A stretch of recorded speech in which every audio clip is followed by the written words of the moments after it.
Abre comigo a sua Bíblia aí. Primeira epístola do apóstolo João. 1 João, capítulo 4.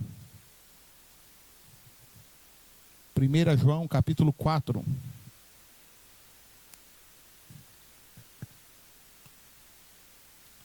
Nós vamos ler só um versículo, irmãos, que foi o que Deus colocou no meu coração.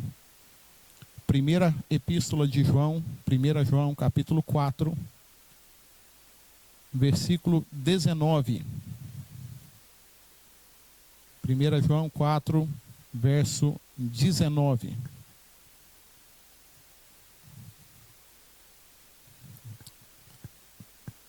Quem encontrou diz amém.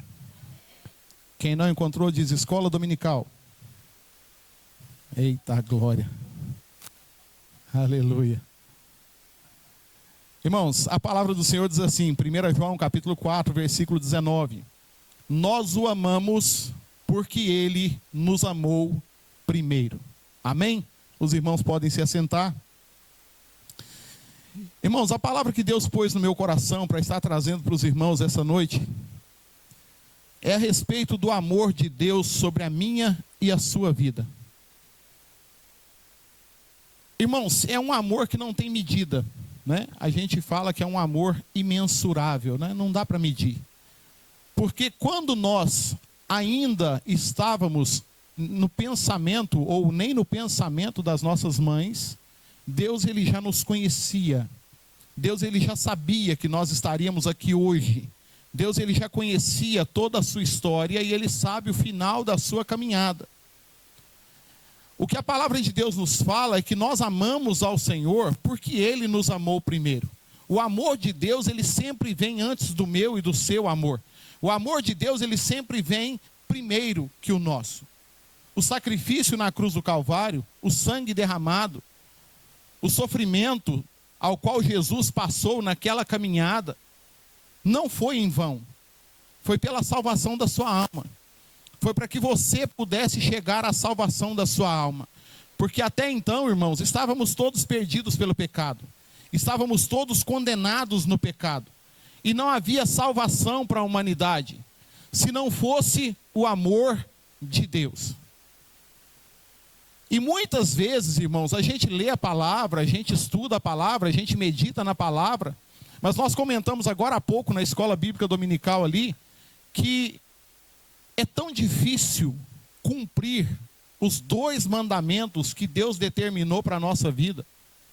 Jesus ele foi muito claro, ele falou assim, olha, só tem 2 mandamentos que vocês precisam cumprir. Amarás o Senhor teu Deus de todo o teu coração, de toda a tua alma e de todo o teu entendimento. Esse é o primeiro e grande mandamento. E já é uma luta, irmãos, a gente cumprir o primeiro mandamento. Porque qualquer coisa é motivo para nós não estarmos na presença de Deus. Eu tenho que arrumar a casa, eu tenho que lavar meu carro, eu tenho que trabalhar, Irmãos, é incrível, mas nós colocamos qualquer coisa antes do amor de Deus na nossa vida. Amarás o Senhor teu Deus de todo o teu coração, de toda a tua alma, de todo o teu entendimento. Este é o primeiro e grande mandamento. Mas essa semana passada eu escutei, pastor, eu não vou essa semana no culto porque eu estou cansado. Você tem saúde, né? Você poderia estar doente numa cama de hospital, aí não tinha jeito, mas cansado, irmão, é para Deus, né? O culto é para Deus. O sangue derramado foi pela sua salvação, pela sua alma. Será que Jesus não estava cansado? Mas ele carregou a cruz. Ele não saiu do objetivo. Ele não se desviou do compromisso ao qual ele tinha com a sua salvação, com a minha salvação. Ele foi fiel até o fim, ele cumpriu aquilo que deveria ser feito. Nós estamos vivendo um tempo, irmãos, onde a palavra do Senhor ela já nos alertava que no final dos tempos o amor de muitos esfriará. E nós estamos vivendo o final dos tempos. Nós estamos vendo crentes, cristãos, conhecedores da palavra, se distanciando da presença de Deus por qualquer motivo e esquecendo que nós o amamos porque Ele nos amou primeiro. Ele nos amou. Ainda pecadores, Ele nos amou. Aí Jesus vira para os discípulos, né, e fala assim, olha, e tem um segundo mandamento, que não é menor, é semelhante ao primeiro. Amarás ao teu próximo como a ti mesmo. Irmãos, que luta é nós amarmos o próximo como nós amamos a nós mesmos. Antes da gente fazer algo, irmãos, contra alguém, a gente tinha que pensar se a gente queria aquilo contra a nossa vida, contra a minha vida. Antes de eu pensar algo contra alguém, eu tinha que pensar se aquilo seria bom para mim. Porque nós devemos amar o próximo como a nós mesmos. E Jesus, ele deixa claro para os discípulos, ele fala assim, olha, desses 2 mandamentos, procedem toda a lei. Toda a lei está vinculada a esses 2 mandamentos. Se você cumpre esses 2 mandamentos, você não vai trair, você não vai adulterar, você não vai prostituir, você não vai roubar, você não vai matar, você não vai fazer nada de errado. Por quê? Se você ama o próximo como a você mesmo, você vai viver em santidade diante de Deus. Irmãos, isso é básico. Isso é básico, irmãos. Mas nós pecamos no básico, nós erramos no principal, nós erramos no começo. Porque nós somos falhos, nós somos pecadores. Nós erramos no pensamento, nós erramos nas nossas ações, nós erramos nas nossas decisões. E por que nós erramos? Porque nós esquecemos de fazer aquilo que a palavra de Deus, ela nos orienta, e nós esquecemos e nós deixamos de lado. A palavra de Deus fala assim, orai sem cessar. Se você fizer tudo em oração, irmão, se você buscar a direção de Deus, não vai ter erro, não vai ter dúvida, não vai ter constrangimento na sua vida, se você fizer todas as coisas na direção de Deus. Ore antes de sair da sua casa. Ore antes de ir para o trabalho.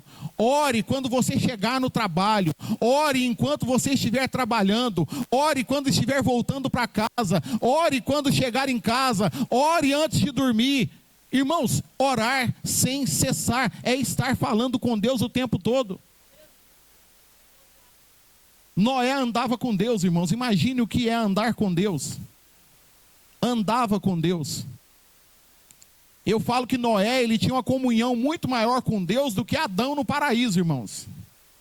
Noé tinha uma comunhão muito maior com Deus do que Noé tinha uma comunhão muito maior com Deus do que Adão no paraíso, porque a palavra de Deus nos fala que Adão, ele conversava com Deus todos os dias na viração do dia. Mas Noé não, Noé ele andava com Deus, e andar com Deus é o tempo todo. Andar com Deus não é só no final da tarde. Ah não, no final da tarde, a hora que eu chegar em casa eu vou orar. Não, irmão, ora agora. Ore agora, ore já, fale com Deus agora, busque a Deus agora, interceda por alguém agora, não deixe para depois, irmão, porque pode ser tarde demais.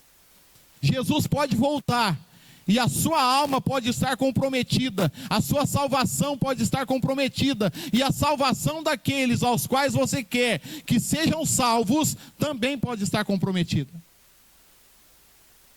A Bíblia nos fala que nós devemos fazer tudo e qualquer coisa como se fosse para o Senhor. Fazer como se fosse para Deus.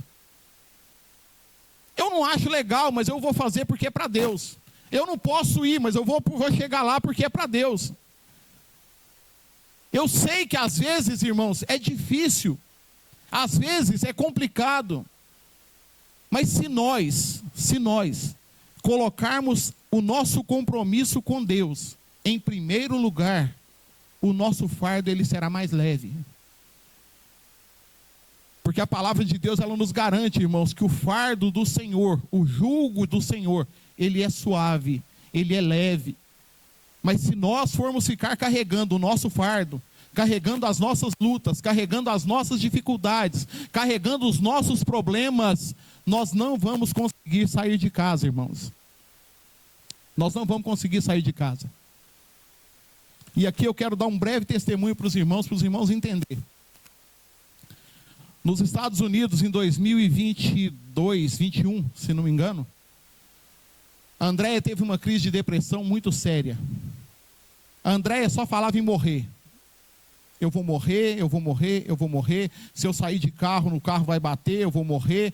Naquela rodovia, o caminhão vai passar por cima de nós vamos morrer. Irmãos, era a única coisa que ela falava, era em morrer. Uma depressão seríssima. Mas todos os dias que tinha culto, terça, quarta e domingo. Terça, quarta e sábado. Era a última congregação que a gente estava. Terça, quarta e sábado. Eu, Andréia e os meninos na igreja. Ela com depressão, sentada na cadeira, com a cabeça assim. E o culto correndo. Aí, às vezes, ela fala para mim, ela falou assim, nem quando eu estava com depressão, você não deixou eu ficar em casa. Eu falei, não, mas depressão é uma coisa. Eu falei, hoje você vai ficar em casa, porque hoje você está doente, eu não quero que você passe gripe para a igreja. Então, você fica quieta aí, entendeu? Nós vamos estar orando pela sua cura, hoje você está livre de ir para a igreja. Mas porque a gripe não pode passar para os irmãos. Agora, a depressão, ela não passa, irmãos. Depressão pode vir sentar ali, ficar sentadinha ali, a igreja vai estar orando, intercedendo. Irmãos, tem motivos que não são motivos de nós faltarmos de culto. Tem motivos que não são motivos de você faltar ao seu compromisso com Deus. Porque não é compromisso com o pastor da igreja, irmãos. Porque a igreja não é do pastor, a igreja ela é do Senhor Jesus. Ele derramou o sangue pela igreja. Ele morreu na cruz pela igreja. Ele é o dono da igreja. Então, quando nós abrimos mão de estar na presença de Deus, nós estamos abrindo mão do principal, que é estar diante do Senhor. Em 1 João, capítulo 4, versículo 17, diz assim: nisto é perfeito o amor para conosco, para que no dia do juízo tenhamos confiança, porque qual Ele é, somos nós também neste mundo. Irmãos, da mesma forma que o amor de Cristo, Ele é perfeito para conosco, no dia do juízo nós teremos também confiança, porque nós sabemos que Ele é o nosso advogado fiel, Ele estará intercedendo por nós diante de Deus. Eu até comentei isso com os irmãos esses dias, se não me engano foi no círculo de oração sexta-feira, que no dia do julgamento, irmãos, todos nós passaremos por um julgamento, todos nós seremos julgados diante de Deus. E não se engane, Satanás vai estar lá com um livro, irmãos, desse tamanho, com seu nome escrito, e um monte de pecado, e ele passando para Deus, aqui ó, pecou aqui, errou aqui, falhou aqui, faltou aqui. Irmãos, Satanás, ele tem a sua ficha na mão. Ele sabe o seu erro, ele sabe o seu pecado, ele sabe o seu problema e a sua falha. Mas o sangue de Jesus te purifica de todo pecado. O sangue de Jesus vai te justificar no dia do julgamento. Quando Satanás olhar lá e passar a lista para Deus, assim que ó, ele errou aqui, ó, ele pecou. Jesus vai falar assim aqui, ó, eu morri por ele. Eu derramei o meu sangue por ele. Eu paguei o preço pela salvação dele. Nós temos um advogado, irmãos. E ele vai nos justificar naquele dia. O amor de Deus, irmãos, o amor de Jesus por nós, ele é perfeito. Um amor para a salvação de almas, um amor para alcançar os perdidos, um amor para salvar vidas que estão enroladas na prostituição, no alcoolismo, nas drogas, vidas que estão perdidas, e às vezes o mundo ele olha e fala assim, olha, aquele ali não tem recurso mais, aquele ali não tem jeito mais, mas é porque o mundo não conhece o Deus ao qual nós servimos. Porque o nosso Deus, Ele pode pegar um alcoólatra e transformar ele num pastor. Ele pode pegar um usuário de droga e colocar ele como um missionário para alcançar almas e testemunhar do amor de Deus.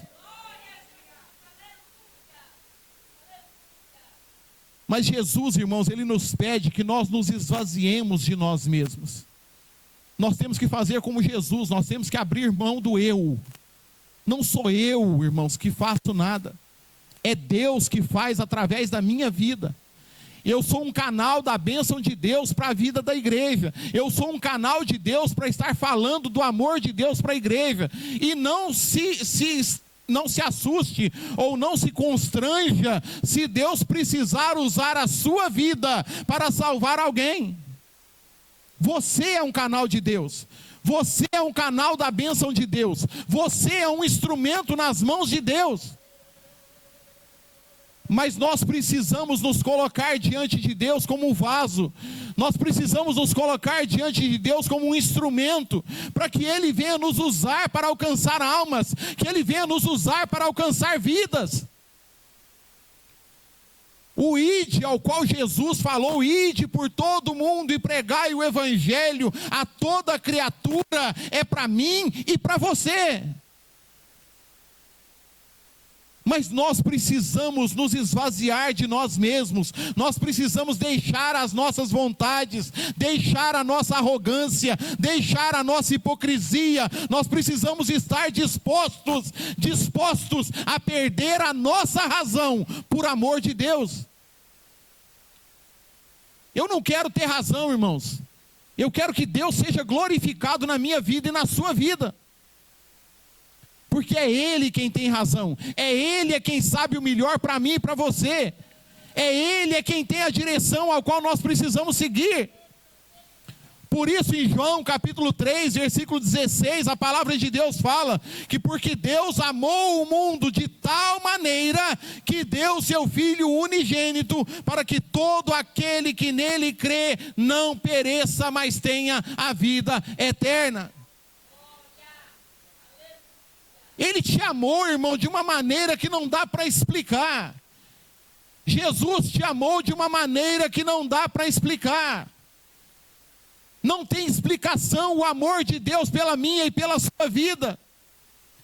Para entregar o próprio Filho para morrer na cruz do Calvário pela minha e pela sua salvação. Nós precisamos alcançar a vida eterna com Deus, irmãos. Nós precisamos ser salvos em nome de Jesus. Nós precisamos alcançar a salvação da nossa alma. Entregar o próprio Filho, irmãos, para morrer numa cruz por pecadores. Entregar o próprio Filho para morrer numa cruz, pregado por pecadores, para salvar pecadores. E o que você está disposto a fazer para salvar um pecador? O que você está disposto a fazer para salvar alguém lá fora? Será que você está disposto a derramar o seu sangue? Ou será que você está disposto a derramar pelo menos uma lágrima que seja? Muitas vezes não, irmãos. Muitas vezes nós não estamos dispostos a morrer por ninguém, a orar por ninguém, a interceder por ninguém. Por quê? Porque eu quero ter razão. Não, me magoou, me chateou, pisou no meu calo, então não vou orar por ele. A salvação, irmãos, ela é individual. E talvez a pessoa que você não quer orar, ela irá para o céu e você não.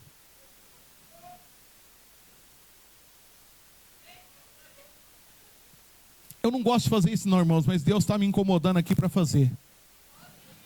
Dá uma olhada para o seu lado direito aí. Olha para o lado esquerdo. A palavra do Senhor diz assim, que onde estiverem dois reunidos, um será levado e outro será deixado. Será que nós estamos olhando para uma pessoa que será salva? Ou nós estamos olhando para uma pessoa que será deixada nessa terra? Será que nós estamos realmente preparados para ir para o céu com Deus? Será que nós estamos realmente preparados para uma salvação e uma vida eterna com o nosso Senhor?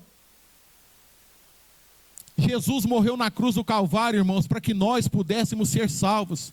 Mas Ele constituiu a mim e a você como pregadores do Evangelho, como pregadores da palavra de Deus. Ele nos deu uma missão, que é falar do amor de Deus para as pessoas. E como que eu vou falar do amor de Deus para alguém, se nem eu estou salvo diante de Deus?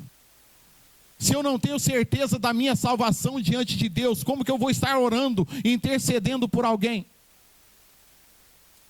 Jesus morreu por você, para que você seja salvo, para que você seja alcançado. E essa palavra é para a sua salvação. É para a salvação da sua alma ainda hoje. Eu não sei como está a sua vida com Deus. Eu não sei como está a sua intimidade com Deus. Mas em João capítulo 3, versículo 17 e 18, diz assim: porque Deus enviou o seu Filho ao mundo, não para que condenasse o mundo, mas para que o mundo fosse salvo por ele. Quem crê nele não é condenado, mas quem não crê já está condenado, porquanto não crê no Filho unigênito de Deus. Eu não sei a que ponto está a sua fé hoje. Eu não sei a que ponto está a sua fé durante esta semana. Mas eu sei que Deus, Ele morreu na cruz do Calvário. Jesus derramou o sangue dele para salvar a sua vida, para salvar a sua casa, a sua família, para trazer salvação à sua família, no nome de Jesus Cristo. Quem crê não é condenado, mas quem não crê já está condenado. Irmãos, isso aqui é muito sério para mim e para a sua vida. Quem não crê já está condenado. E nós temos que tomar cuidado, irmãos, porque a palavra de Deus, ela é fiel e verdadeira. Nós precisamos, irmãos, aumentar a nossa fé diante de Deus. Nós precisamos colocar a nossa fé em prática. Orar, jejuar, buscar a presença de Deus, buscar falar com o Senhor, apresentar ao Senhor as nossas necessidades. Eu sei que todos nós temos necessidades, eu sei que todos nós passamos por dificuldades no nosso dia a dia, seja na escola, seja no trabalho, seja no nosso relacionamento com a nossa família, com os nossos irmãos, seja aonde nós estivermos, nós temos momentos bons e momentos ruins. Mas o que a palavra de Deus nos diz é que nós temos um Deus que é sobre todas as coisas e que Ele é o nosso escudo e fortaleza. Ele é o nosso socorro bem presente na hora da angústia. Ele é quem vai te sustentar quando você estiver passando pelo vale e não souber o destino, o caminho, aonde você tem que chegar. Em 1 Coríntios, capítulo 15, versículo 58. 1 Coríntios, capítulo 15, versículo 58, diz assim: portanto, meus amados irmãos, sede firmes e constantes, sempre abundantes na obra do Senhor, sabendo que o vosso trabalho não é vão no Senhor. Sede firmes e constantes. Fique firme na presença de Deus. Não se desvie nem para a direita, nem para a esquerda. Não queira ser o dono da razão. Não, eu estou certo, então não vou perdoar. Irmão, cuidado. Cuidado. A salvação, ela é individual, e Deus, Ele mandou o Filho dele para que você seja salvo, para que você se renda aos pés do Senhor, para que você receba a salvação da sua alma diante de Deus. O vosso trabalho não é vão no Senhor. O vosso trabalho não é vão no Senhor. Deus, Ele está vendo o que você está fazendo. Deus está vendo o seu trabalho. Deus está vendo aquilo que você tem realizado diante de Deus. Ele conhece o seu coração. Ele conhece o seu pensamento. Não permita que o inimigo venha colocar dúvida na sua cabeça. Não permita que o inimigo venha colocar dúvidas no seu coração. Jesus morreu para que você seja salvo. Jesus morreu para a salvação da sua alma, da sua família, dos seus filhos. Ele morreu pela sua salvação. Não podemos duvidar, irmãos, nós não podemos abrir mão da nossa vitória. Se eu duvidar da salvação, a palavra de Deus me garante que se você não tiver fé, você já está condenado. Eu não posso duvidar. Não pode haver dúvida, por quê? Porque o preço foi pago, o sangue foi derramado. Esteja firme, irmão, não permita que o inimigo venha te desanimar no meio da caminhada. Não permita que o inimigo venha tirar você do objetivo principal, que é a salvação da sua alma. Seja constante na obra, seja constante na presença de Deus, seja constante em fazer aquilo que Deus te chamou, seja constante para estar realizando aquilo que Deus colocou no seu coração. Deus, Ele te deu um objetivo, Deus, Ele te deu um trabalho para fazer na obra. Você tem um chamado da parte de Deus, e nós precisamos, irmãos, estar prontos para sermos usados na obra do Senhor. Nós precisamos estar prontos, porque o tempo está passando e Jesus está voltando para buscar a sua igreja. Em 1 João capítulo 4, versículo 10 e 11, aqui eu já termino, e nós vamos para a ceia do Senhor. 1 João capítulo 4, versículo 10 e 11 diz assim: nisto está o amor, não em que nós tenhamos amado a Deus, mas em que Ele amou a nós e enviou o seu Filho para propiciação pelos nossos pecados. Amados, se Deus assim nos amou, também nós devemos amar uns aos outros. O amor de Deus, ele é superior, irmãos. Deus, ele morreu pela salvação da minha e da sua alma.